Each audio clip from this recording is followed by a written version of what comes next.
अस्सलाम वालेकुम गाइस। आज जुनैरा माहम एडवोकेट अली जाफरी और उसके साथ ज़हीर की मदर ने एक प्रेस कॉन्फ्रेंस की और उस प्रेस कॉन्फ्रेंस में जो उन्होंने अपने कुछ मेन पॉइंट्स रखे मैं वो बताऊंगी। उसके बाद जो दरमियान में सवालात का सेशन हुआ उसमें क्या हुआ और आप प्रेस कॉन्फ्रेंस के आखिर में क्या हड़बड़ी हुई, इन सारे पॉइंट्स को हम बारी बारी डिस्कस करेंगे। सबसे पहले मैं आपको बताऊंगी कि उन्होंने प्रेस कॉन्फ्रेंस के स्टार्ट में क्या कहा। प्रेस कॉन्फ्रेंस को करने का मकसद बेसिकली उनके कुछ तहफ़्फ़ुज़ात थे दुआ ज़हरा और ज़हीर को लेकर, उनके बारे में उन्होंने पॉइंट्स को वाजे करना था। नंबर एक तो उन्होंने जुनैरा माहम ये कहती है कि मुझे दुआ ज़हरा ने ये बताया है कि मेरे वालिद साहब को पेपाल के अकाउंट से जो है वो 1.5 करोड़ रुपया जो है वो डिफरेंट जगहों से आया है दुआ ज़हरा के नाम पे।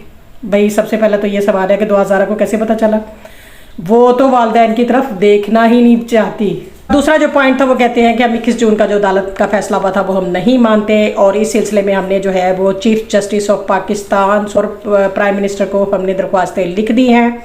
तीसरा पॉइंट ये है कि उनके ज़हीर और शबीर जो है वो पुलिस की कस्टडी में है और ज़ाहिरा 1 अगस्त तक की उनकी बेल हो गई है, उसके बाद उन्हें गिरफ़्तार कर लिया जाएगा। तो वो ये नहीं चाह रहे कि वो गिरफ़्तार हों और उनको उनके गुनाहों की सज़ा मिले। उसके अलावा जो सबसे बड़ा उनका तहफ़्फ़ुज़ ये है कि बच्ची जो है वो संडे को पहुंच चुकी थी चाइल्ड प्रोटेक्शन ब्यूरो में और अभी तक उसको अदालत में पेश नहीं किया गया।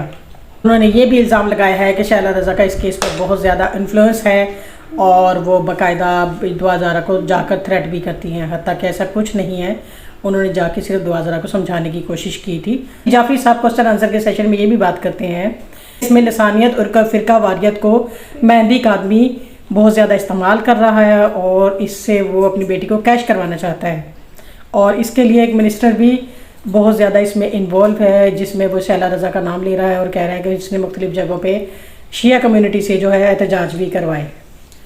इस प्रेस कॉन्फ्रेंस का मकसद क्या था, जहाँ तक मेरी समझ में आया, इस प्रेस कॉन्फ्रेंस का मकसद था मुअज़्ज़िज़ अदालत को, सिंध हाई कोर्ट को, ट्रायल कोर्ट को, चाइल्ड प्रोटेक्शन ब्यूरो को और ये जो दारुल-उलूम है इनको अंडर प्रेशर करना, जजेस को अंडर प्रेशर करना, शैला रज़ा का नाम लेकर सिंध गवर्नमेंट को अंडर प्रेशर करना। प्रेस कॉन्फ्रेंस के एंड में तमाम सहाफ़ियों ने माइक उठाई और भाग गए। कमेंट में अपनी राय का इज़हार ज़रूर कीजिएगा।